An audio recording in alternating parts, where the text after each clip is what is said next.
Namaskar, dear seekers. Good afternoon to all of you.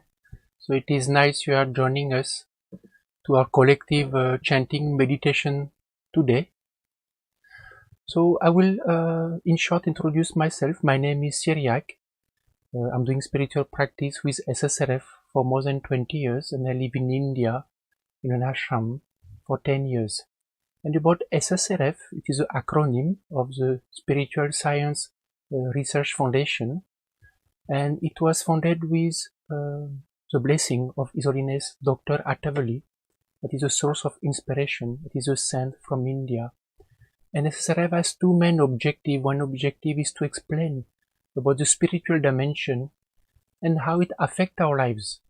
And we have a lot of articles on on the website, more than 700 actually, articles in different languages as well, more than 23 languages. And the second objective is to guide and help a seeker in their spiritual practice or spiritual journey all the way to God realization. So I think some of you are following and coming weekly to the collective chanting meditation. Some of you maybe the first time that you are joining us. So I will explain in short how we will proceed for our live stream today. So what we will do, we will play a divine chant in the background. That will be the chant of Om Namo Bhagavate Vasudevaya. It has been recorded in India by a saint, and it is in Sanskrit. And it has a lot of potency to fight the negative vibrations. So there is this principle that name, form, and energy coexist. So when you listen to this chant or this mantra, or you repeat in mind, then you imbibe this positivity within you, and that creates a protective shield and increase the positivity within you. So for those who are familiar with meditation, you just have to close your eyes, and then you can do your own meditation and listen to the chant in the background or repeat in mind. For those who are more familiar with chanting, either chanting God's name, or you may be chanting also mantras or Guru mantra, at that time you can continue with the same chant you are already doing, and you can close your eyes. Or you can also try during these 45 minutes, 50 minutes, you can also try to either repeat and see what you experience. For those who are completely new, you are not knowing about meditation much, or you don't know about chanting God's name, you can just close your eyes and focus on breathing and listen to the chant in mind. So dear seeker, what we will do also before we start, we will this week change a little bit. We will do a small practical together. We will do a demonstration is how to remove the negative spiritual vibration or the black negative vibration around us using our hands, because we had last week live stream sessions with question answers, and we had more than 10,000 viewers came to look to this live stream of how to remove the black covering, because it is a very simple tool but very effective. Because see, there are vibration around us, and the moment we step outside, we go for working, or you go for grocery, you go to common places, actually there is a lot of negative vibration, and this we collect, it comes around us in a morph of black smoke or black energy around our aura or our body, and that gives us different type of feeling, negative feeling, lethargy, tiredness. And using our hand, why? Because in our hand, see how God make us so perfectly, because through every fingers there is what we call panchatattvas. It is from the science of mudras, where there is different energy associated to different element. So there is this technique of nyas that some of you may be knowing, that you point towards your chakra, because when you focus on breathing or chant, at that time there is the energy coming through the fingertips. So at that time it's just thinking about the energy, that black energy is around you, and you try to remove it using your hands in that form, in that way, with that speed. So it's like that. So what we can do, we do that together. We will play the chant also. We do that together collectively for around 3-4 minutes, and then we will close completely eyes and then do the collective meditation, because it helps us, no? By removing the black vibrations or negative vibration around us, we'll be able to have a better collective chanting meditation. So just here we will play the divine chant now. You can look at me for 30 seconds, 10-20 seconds, and then you can perform also on yourself. So in that way and speed, so you can do above the head, crown chakra. You can do behind the neck, because negative energy stays behind our neck actually and our back. So you can do above, in front of the face, like that, where there is a mid-broad chakra, or you, around the throat also, throat chakra and heart chakra. So like that, in that motions you can do. You can also remove like that and continue. Close your eyes and then we'll play the chant now. Om Namo Bhagavate Vasudevaya. Om Namo Bhagavate Vasudevaya. Om Namo Bhagavate Vasudevaya. Om Namo Bhagavate Vasudevaya. Om Namo Bhagavate Vasudevaya. Om Namo Bhagavate Vasudevaya. Om Namo Bhagavate Vasudevaya. Om Namo Bhagavate Vasudevaya. Om Namo Bhagavate Vasudevaya. Om Namo Bhagavate Vasudevaya. Om Namo Bhagavate Vasudevaya. Om Namo Bhagavate Vasudevaya. Om Namo Bhagavate Vasudevaya. Om Namo Bhagavate Vasudevaya. Om Namo Bhagavate Vasudevaya. Okay, dear Om seekers, now we can Namo stop. We can either Bhagavate remain closed eyes, and then we will start now the Vasudevaya. collective chanting for 45 minutes to 50 Om minutes together. Namo Okay, so we can close eyes Bhagavate and we will continue with the divine chant. Vasudevaya. Om Namo Bhagavate Vasudevaya. Om Namo Bhagavate Vasudevaya. Om Namo Bhagavate Vasudevaya. Om Namo Bhagavate Vasudevaya. Om Namo Bhagavate Vasudevaya. Om Namo Bhagavate Vasudevaya. Om Namo Bhagavate Vasudevaya. Om Namo Bhagavate Vasudevaya. Om Namo Bhagavate Vasudevaya. Om Namo Bhagavate Vasudevaya. Om Namo Bhagavate Vasudevaya.